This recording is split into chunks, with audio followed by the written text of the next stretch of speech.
una nación santa. ¿Se acuerdan que estudiábamos allá en Números capítulo 5? Vamos a continuar, solamente vimos el versículo del 1 al 4, o los versículos, mejor dicho. Analizando este contexto, encontramos precisamente este tema, una nación santa. Miramos en el versículo 1 al 4, que nos hablaba de las ciertas personas que están contaminadas y que el pueblo de Dios tiene que excluir de sí mismo. No sé si alguien nos pueda leer del 1 al 4 una vez más, solamente para refrescar y recordar lo que hemos visto, y luego vamos a continuar con el pensamiento del 5 en adelante.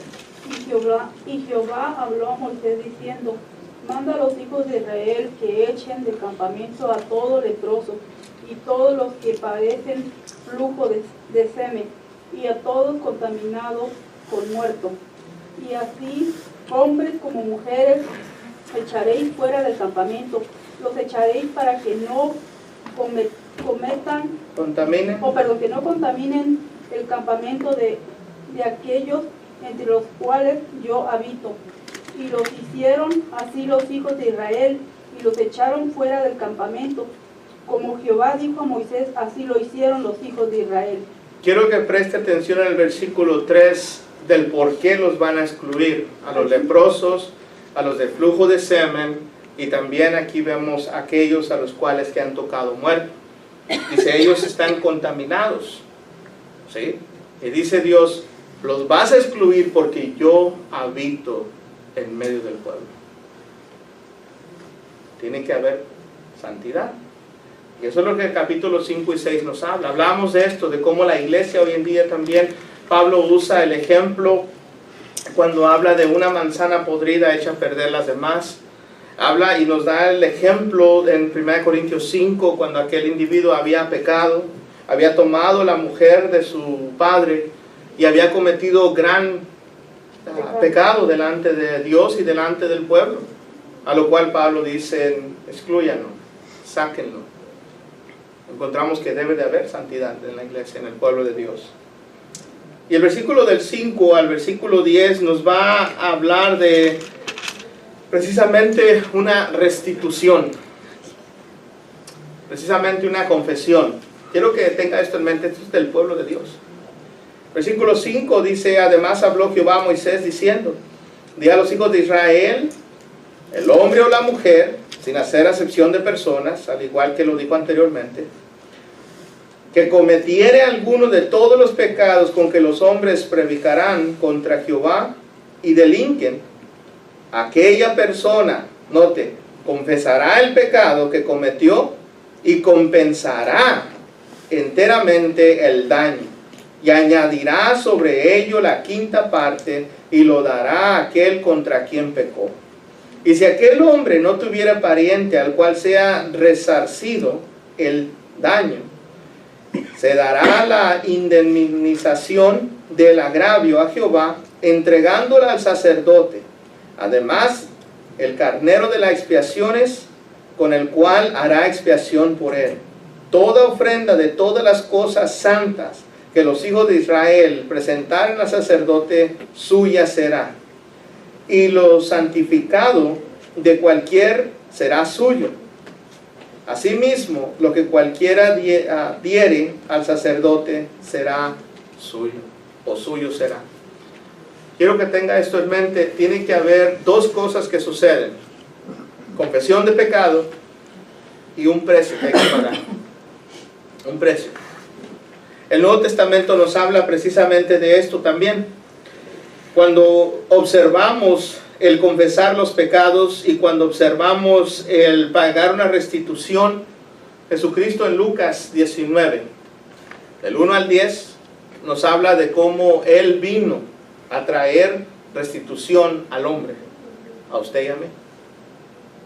Más adelante encontramos una cita en Hechos capítulo 8, y si quiere vamos allí al libro de los Hechos capítulo 8 para leer.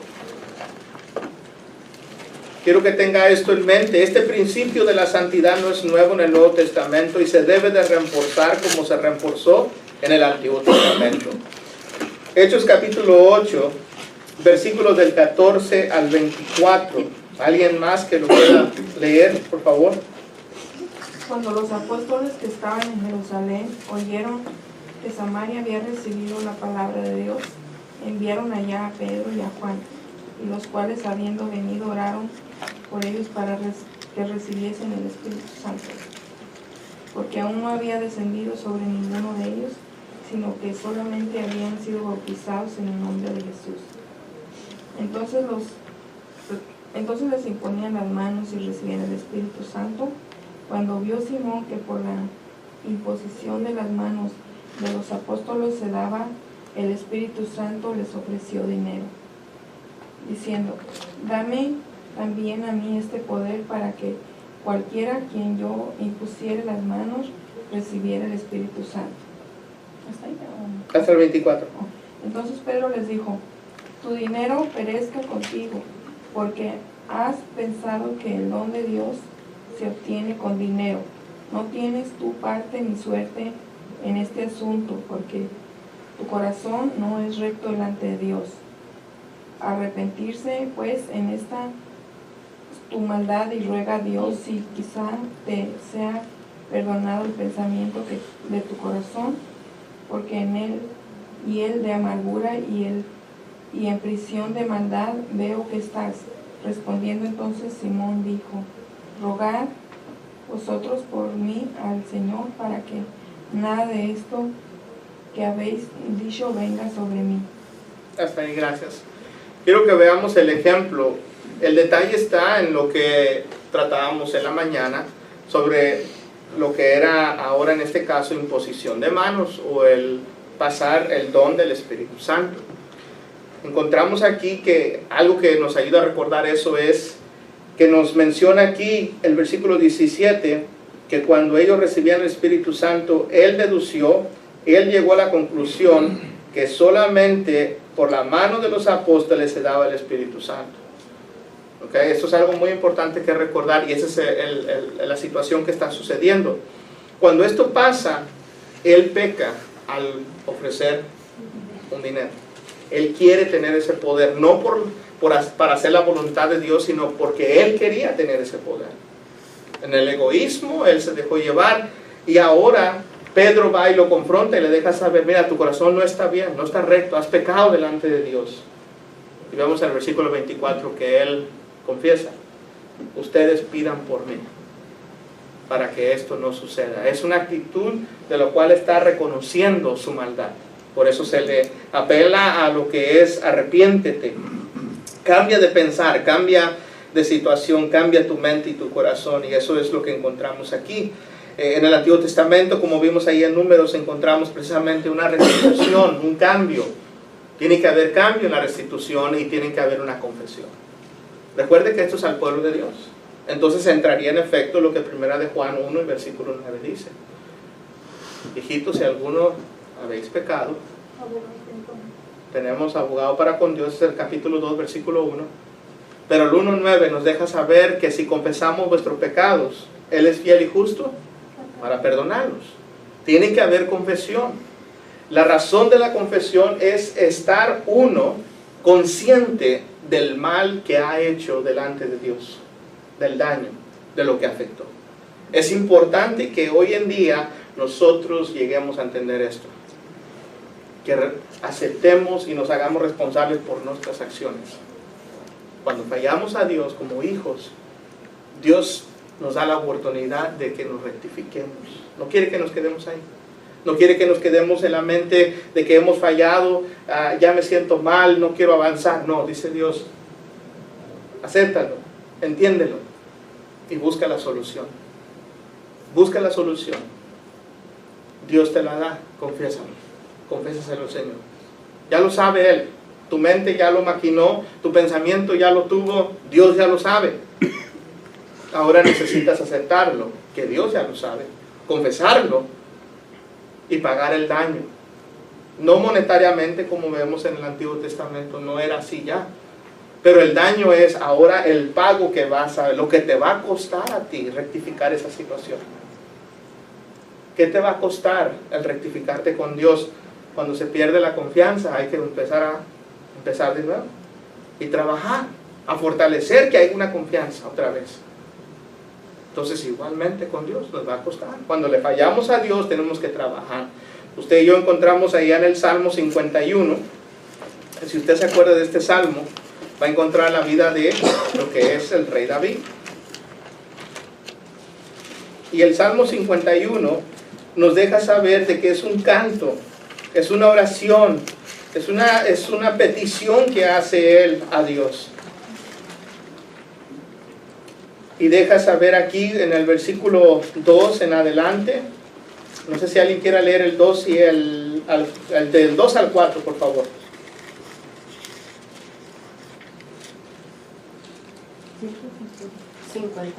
51 del 2 al 4. Lávame más y más de mi maldad, y límpiame de mi pecado, porque yo reconozco mis rebeliones, y mi pecado está siempre delante de mí.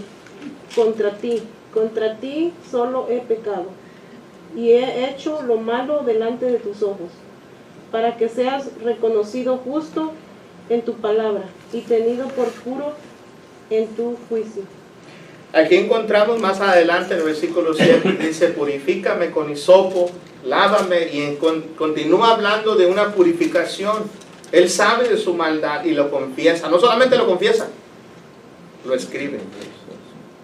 Fíjese, usted y yo vemos a David aquí escribiendo su falta, aceptando su error, y lo podemos leer una y otra y otra y otra vez.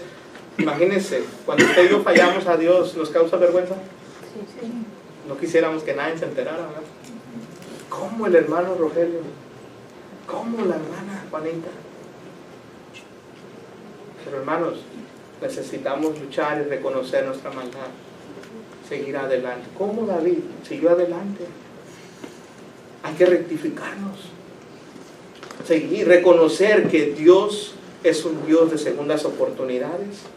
Y para convivir con un Dios santo hay que estar en santidad, hay que reconocerlo. No se trata de ver si el hermano Rogelio pecó o no pecó, se trata de ver, el hermano Rogelio está pidiendo perdón por su pecado. Y nosotros como hermanos en la fe tenemos que aprender a perdonar y seguir adelante. Ayudar a esa persona que se fortalezca y que siga. ¿Por qué? Porque nosotros como pueblo tenemos que reconocer, si alguno dice estar firme, mire que no cae. Y Gálatas 6.1 es el principio también. Note lo que dice Gálatas 6.1. Alguien más que lo tenga, que le dé lectura, si damos participación a más personas para que sigan leyendo. Gálatas 6.1, por favor. Hermanos, si alguno fuere sorprendido en alguna falta, vosotros que sois espirituales, restauradle con espíritu de mansedumbre, considerándote a ti mismo, no sea que tú también seas tentado. Note la parte final. Dice, tú eres espiritual, porque tú, hermano, más espiritual, tienes que ir a ayudar a esta persona. Pero tú tienes que tenerte en mente, no sea que tú falles. Hazlo con la actitud correcta. Ve a restaurar a los hermanos con la actitud y el corazón correcto. Porque dice Dios, considérate a ti. Si tú llegas a fallar, ¿cómo quisieras que vinieran y te hablaran? Con un corazón de humildad, manso. Hermano, me preocupa tu ser, me preocupa tu alma. Hermano, estoy orando por ti. Hermano, he estado observando. Hermana, he podido ver.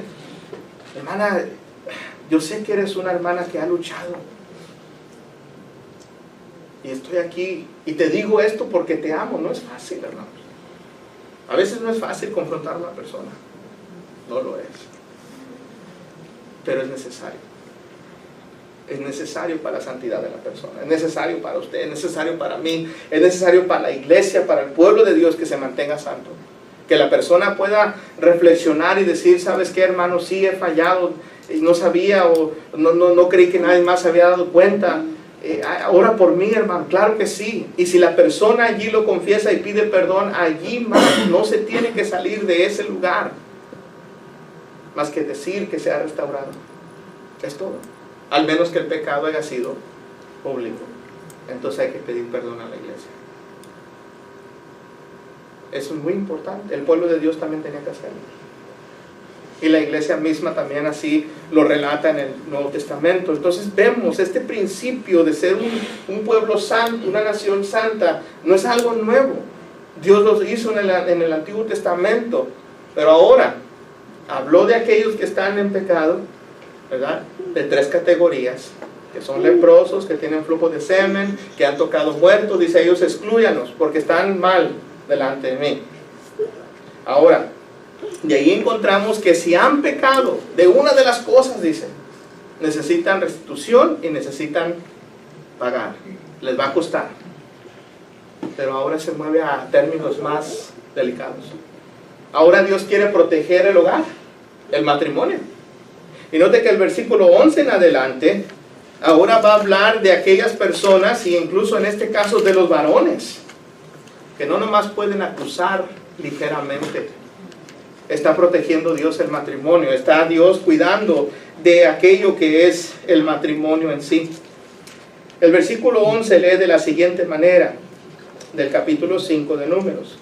También Josué habló a Moisés diciendo, habla a los hijos de Israel y diles, si la mujer de alguno se descarriare y le fuere infiel, y alguno cohabitare con ella y su marido no lo hubiese visto por haberse ella amancillado ocultamente, ni hubiere testigo contra ella, ni ella hubiere sido sorprendida en el acto, si viniere sobre el espíritu de celos, y tuviese celos de su mujer, y habiéndose ella amancillado, o viniere sobre el espíritu de celos, y tuviere celos de su mujer, no habiéndose ella amancillado, entonces el marido traerá a su mujer al sacerdote, y con ella traerá su ofrenda, la 10ª parte de una efa de harina de cebada. No echará sobre ella aceite, ni pondrá sobre ella incienso, porque es ofrenda de celos, ofrenda recordativa, que trae a la memoria el pecado. Y el sacerdote hará que ella se acerque y se ponga delante de Jehová. Luego tomará el sacerdote del agua santa en un vaso de barro. Tomará también el sacerdote del polvo que hubiere en el suelo del tabernáculo, y lo echará en agua, y hará al sacerdote estar en pie la mujer delante de Jehová, y descubrirá la cabeza de la mujer, y pondrá sobre sus manos la ofrenda recordativa, que es ofrenda de celos, y el sacerdote tendrá en la mano las aguas amargas que acarrean maldición, y el sacerdote le conjurará y le dirá, si ninguno ha dormido contigo, y si no te has apartado de tu marido a inmundicia, libre seas de estas aguas amargas que traen maldición. Mas si te has descarriado de tu marido, y te has amancillado, y has coabatido contigo alguno fuera de tu marido, el sacerdote conjurará a la mujer con juramento de maldición, y dirá a la mujer, Jehová te hará maldición y execración en medio de tu pueblo. Y haciendo Jehová que tu muslo caiga, y que tu vientre se hinche, y estas aguas que dan maldición entren en tus entrañas, y hagan hinchar tu vientre y caer tu muslo. Y la mujer dirá, amén, amén. El sacerdote escribirá estas maldiciones en un libro, y las borrará con las aguas amargas, y dará a beber a la mujer las aguas amargas que traen maldición, y las aguas que obran maldición entrarán en ella para amargar. Después el sacerdote tomará la mano de la mujer, la ofrenda de los celos, y la mecerá delante de Jehová, y la ofrenda delante del altar. Y tomará el sacerdote un puñado de la ofrenda en memoria de ella, y lo quemará sobre el altar, y después dará a beber las aguas a la mujer. Le dará pues a beber las aguas, y si fuere inmunda y hubiere sido infiel a su marido, las aguas que obran maldición entrarán en ella para amargar, y su vientre se hinchará, y caerá su muslo, y la mujer será maldición en medio de su pueblo. Mas si la mujer no fuere inmunda, sino que estuviere limpia, ella será libre y será fecunda. Esta es la ley de los celos. Cuando la mujer cometiere infidelidad contra su marido y se amancillare, o del marido sobre el cual pasare espíritu de celos y tuviere celos de su mujer, la presentará entonces delante de Jehová y el sacerdote ejecutará en ella toda esta ley. El hombre será libre de iniquidad y la mujer llevará su pecado. Era de qué considerar ser infiel. No de que le daban unas aguas a beber y le decían, te va a pasar dos cosas. Si eres inocente, nada te va a pasar. Pero si eres culpable, se te va a hinchar el vientre, se te va a caer el muslo y vas a hacer maldición. Note las consecuencias. ¿Está protegiendo Dios el matrimonio? Sí. Sí. Porque esas consecuencias, diría alguien, hay que pensarlas dos veces para ser infiel. O que el varón solamente quiera decir, tengo celos por esta mujer, es mi esposa, pero creo que me ha sido infiel. Bueno, vamos a ver si ese es el caso. Se traían estas aguas, se llevaba el proceso, y si esto sucedía que fuera inocente, entonces él tiene que pagar o dar esta ofrenda, a lo cual va a restituir. Pero si fuera infiel, Dios ya lo sabe y se lo va a manifestar al pueblo. Algo muy importante que tenemos que recordar en todo: si esperamos a que Dios intervenga y nos haga ver nuestro pecado, las consecuencias que vienen con ello, Dios no las va a otorgar. Entonces es importante confesarlo. Esta mujer, estando allí, estando con el sacerdote, mejor, si sabe que es culpable, ¿no sería más honesto decir, he fallado? ¿Para qué esperarse a beber el agua? Y que Dios le manifieste al hincharle el vientre, y que el pueblo se diera cuenta. ¿Para qué esperar hasta ese momento? Había consecuencias que llevar, eso se iba a llevar a cabo, porque Dios está interviniendo y está manifestando, esto está mal. Tenga esto en mente. Dios protege a su pueblo, quiere una nación santa. No quiere personas que estén contaminadas con el pecado. Como vimos del 5 al 10, quiere que la gente esté dispuesta a confesarlo, a pagar el precio, y luego del 11 al 31, quiere que esté dispuesto a reconocer la fidelidad que tiene que haber en el matrimonio. Fidelidad. Y si no hay castigo. Si se espera la persona sin confesar hasta el final lo que viene, no hay cómo escaparlo. Por eso mucha gente no entiende ese principio. Habla de Dios siendo un Dios de amor, siendo un Dios de paciencia, de misericordia, y dice, ciertamente yo puedo vivir y mi Dios me va a perdonar. ¿Cómo un Dios, si es de amor, cómo me va a castigar? Te va a castigar porque te esperas hasta el fin a que Él intervenga, y lo que Él dijo que cuando Él intervenga va a suceder, sucederá.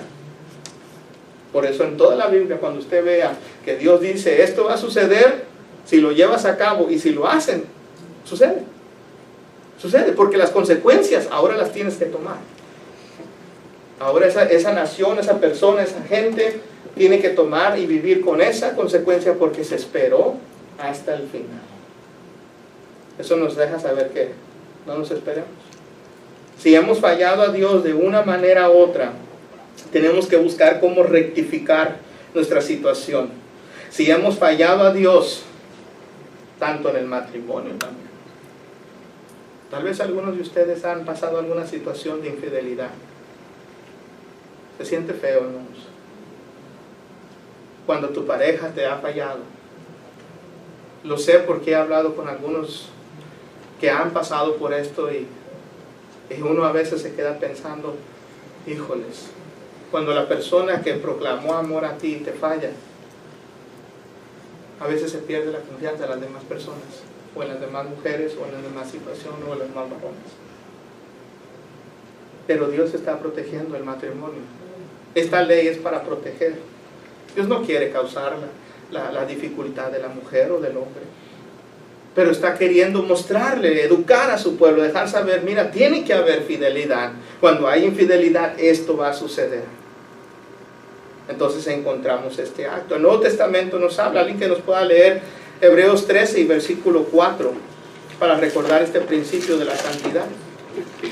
Sale a la oportunidad alguien más que no ha leído, que pueda leer Hebreos 13 y versículo 4.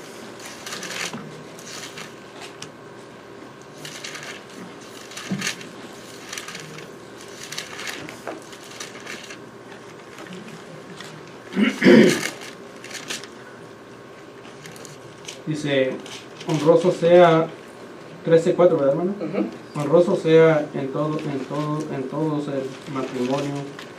el matrimonio y el hecho sin mancilla. Dice, pero a los fornicarios y a los adúlteros los juzgará Dios. Note que ahí habla de la santidad, de lo honroso que debe ser el matrimonio, de lo honroso que debe estar delante de Dios. Y Dios se va a encargar de los fornicarios y de los adúlteros.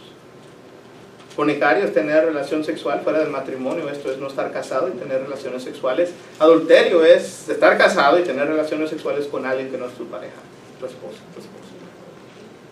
En ambos casos, dice, Dios se va a encargar de ellos, porque es infidelidad. Entonces es importante instruir, educar, ver que Dios está protegiendo el matrimonio, la santidad. Alguien que nos pueda leer Romanos capítulo 7, versículos 2 y 3, por favor, también. Romanos capítulo 7, versículos 2 y 3.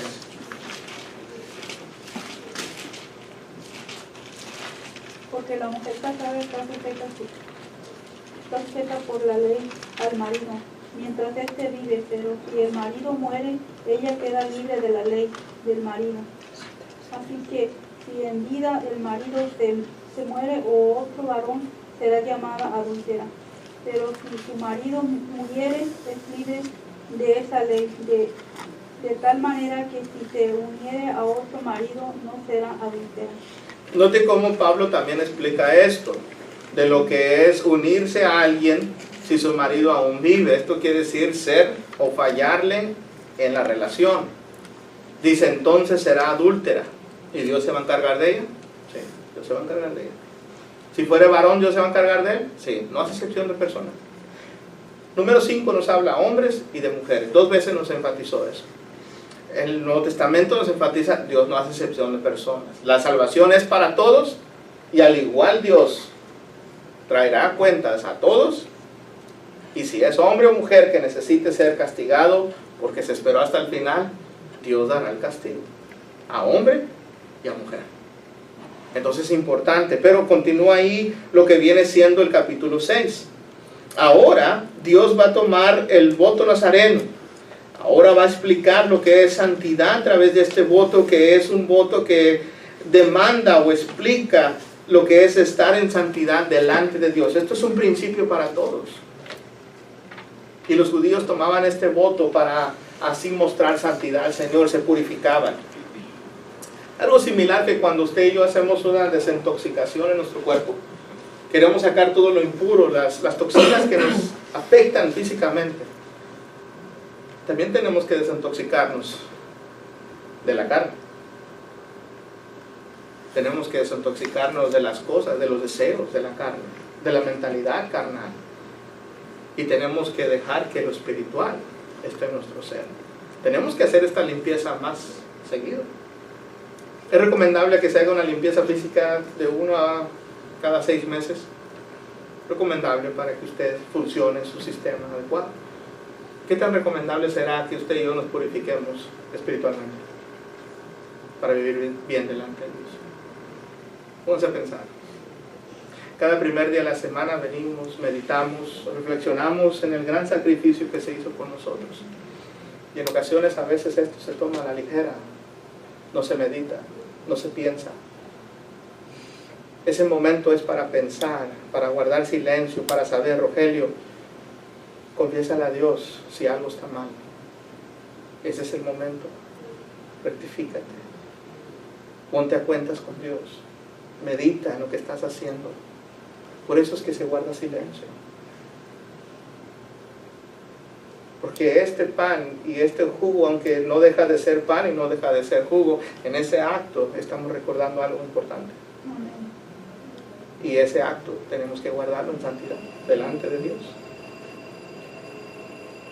Cuando vemos este ejemplo del capítulo 6 y del voto nazareno, encontramos grandes ejemplos que nos habla de esta santidad.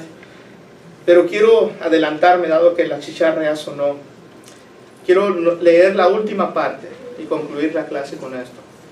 El capítulo 6, versículos 22 al 27. Quiero que podamos meditar en esto. Todo lo que ha hablado es santidad que tiene que haber en el pueblo. Santidad de las personas que están en pecado. Santidad por confesar el pecado. Santidad en el matrimonio. Santidad en la vida. Y el voto nazareno es esa santidad que se debe de llevar. Cosas que hay que evitar. Porque hay que purificarnos delante de Dios. Pero note el final. Del versículo 22 al 27. Note la bendición que va a traer Dios. Jehová habló a Moisés diciendo, habla a Aarón y a sus hijos y diles, así bendeciréis a los hijos de Israel diciéndoles, Jehová te bendiga y te guarde, Jehová haga resplandecer su rostro sobre ti y tenga en ti misericordia, Jehová alce sobre ti su rostro y ponga en ti paz y pondrá mi nombre sobre los hijos de Israel y yo los bendeciré. Todos los beneficios de Dios, las bendiciones, Dios las quiere otorgar. ¿Se las quiere otorgar a usted? Amén. Pero tiene que haber santidad. Sin santidad, el único que se afecta es usted. Soy yo. Cuando yo cometo pecado y estoy en pecado, puedo afectar a la iglesia, al pueblo de Dios. Lo vimos en acá. Afectó,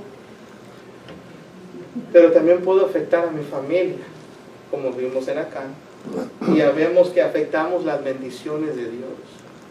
No nos va a bendecir porque no estamos en armonía con su voluntad. En esta tarde yo quiero que usted tenga en mente, si en alguna u otra usted ha podido identificar una falla, un pecado, algo que todavía usted no ha podido sacar de su corazón. Algo que usted todavía no ha podido manifestar. Que solamente usted sabe cómo vive. Solamente Rogelio sabe cómo vive. Y Dios, que todo lo ve.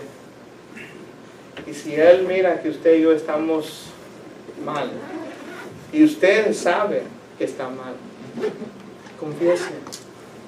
Pida oración. Reconozca que Dios le puede ayudar y le ayudará. Él es un Dios que le ama. Si usted no ha venido a Cristo y no ha obedecido el Evangelio, venga y experimente el amor de Dios. No dejen que los demás se lo quiten. No llegue a pensar que tal es esa experiencia porque ha tenido algo en el pasado. No. Si no lo hace de acuerdo a la voluntad de Dios, usted nunca ha experimentado el amor de Dios. Venga, experiméntelo tal como Él le dice. Purificando sus pecados en las aguas del bautismo. Pidiendo ser bautizado con ese propósito y reconociendo que Cristo es el Hijo de Dios. Si usted se ha alejado del camino, si usted tal vez siente que su caminar no es tal como era antes, si usted siente que su caminar cada vez es más alejado de Dios, también en esta tarde se le invita a usted. Todo tiene que confesar.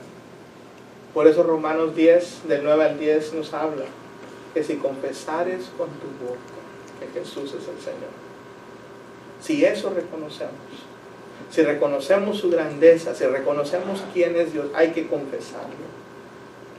Si confesamos nuestros pecados, Él es fiel y justo para perdonarnos. No demoremos más, si necesitamos, hagámoslo. Estamos aquí para ayudarnos a llegar a la eternidad. Estamos aquí para fortalecernos, reconocer que no somos perfectos, Reconocer que necesitamos de cada uno de ustedes para llegar a ese lugar. Y yo necesito que ustedes me digan a mí de mis faltas. Igualmente yo, si veo algo en ustedes. Es por amor y es para llegar a ese lugar. Vamos a entonar un himno de invitación